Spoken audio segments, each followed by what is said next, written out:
Hello. I think they're gonna have to put up with these birds. My sister is babysitting, and which means she actually has 2 extra birds. So there's a total of 5 birds. They're all kind of like chirping right now, and they chose the time that I'm making the video to do this.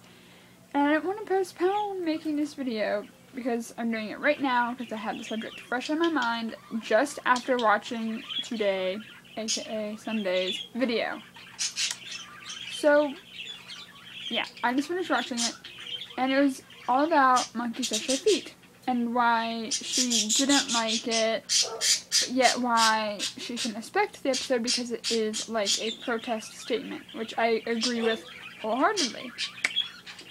But some of the things that she said about not liking the episode, I either have to disagree with, like I enjoyed those elements, or they didn't really bother me so much.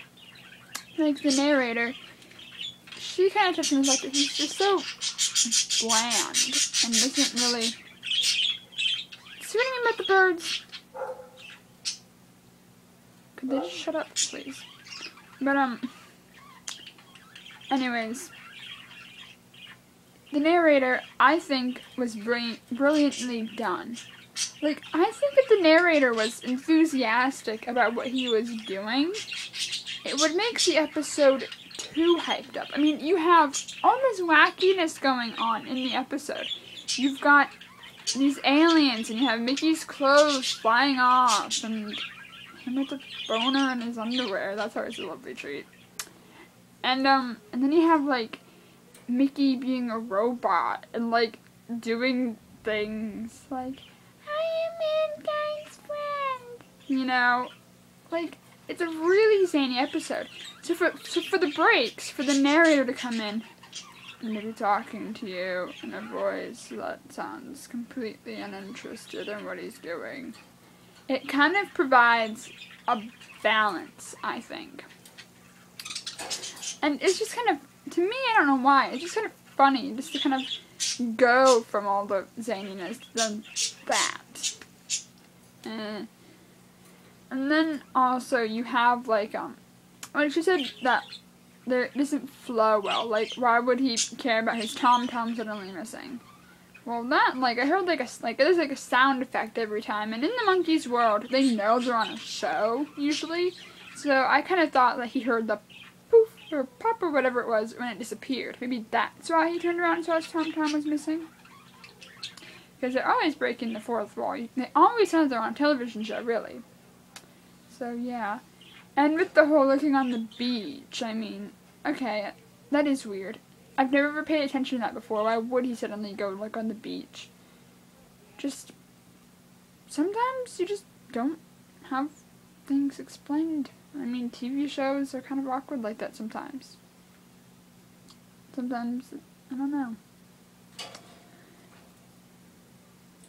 But, I mean, if you think about it, there was an episode where JB became a boxer, and then later on in the series, he's all saying he's going to be one again. This is an excuse to go see April. I mean, yeah, sure, he was telling the excuse to Peter, who would probably believe anything, but, I mean, come on, Davey, really?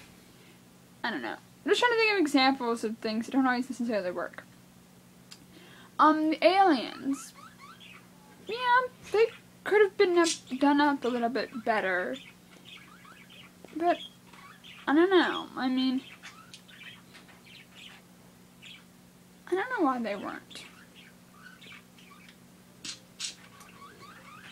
Maybe because it is a family show, and you don't want to do anything too freaky. Like, you know, some kids might actually be easily terrified by strange things. I mean, I remember that there's some pretty freaky things that I watched, and when I was a kid. Not freaky, but like pretty freaky things I got scared over. Like things that weren't even supposed to be that scary for a kid's thing, but maybe that could be the reasoning, I don't know. But I do agree with what she is saying about how it is a protest statement. I don't think I analyzed it ever quite so much, probably just because I'm having too much fun with the episode, as, you know, there's Mickey's going around being this robot with like the phone on his thumb or whatever. I think it's his thumb.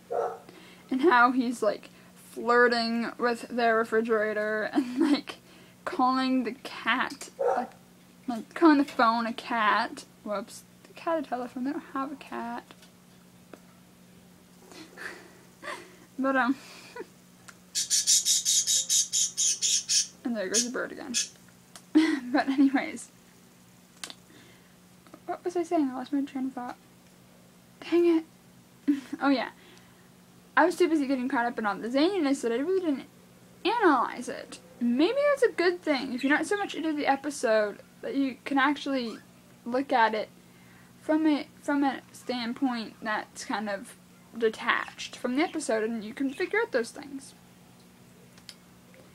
But like, I did catch what I consider like a commentary on the times. Like how she mentioned, it's really blunt and obvious, you know, fighting in a war 1,000 miles away. And then they show, at the same time, Mickey, like, a footage of him, like, in, like, World War I garb, I believe.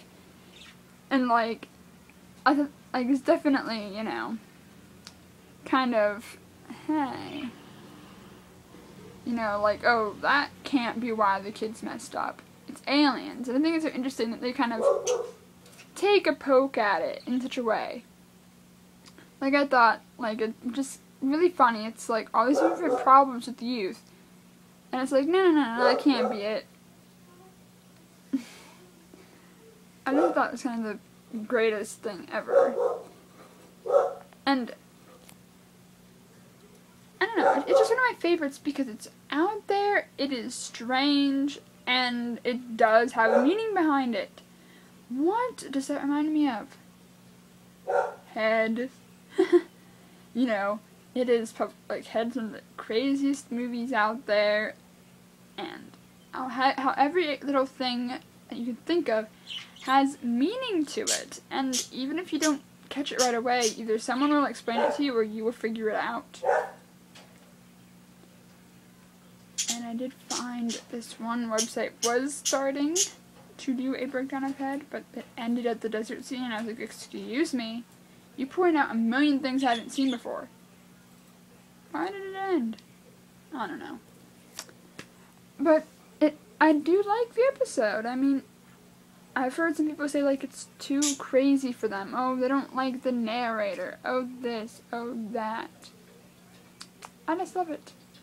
Love it, love it, love it. I just think it's a funny episode. It's crazy.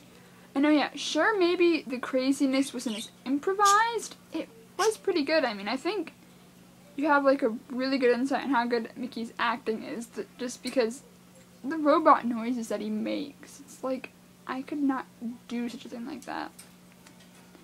I don't know. And not once yet have I mentioned that every time I watch an episode, for some unknown reason, well, maybe it's so unknown, I have seen some screen caps, I can probably figure out why now.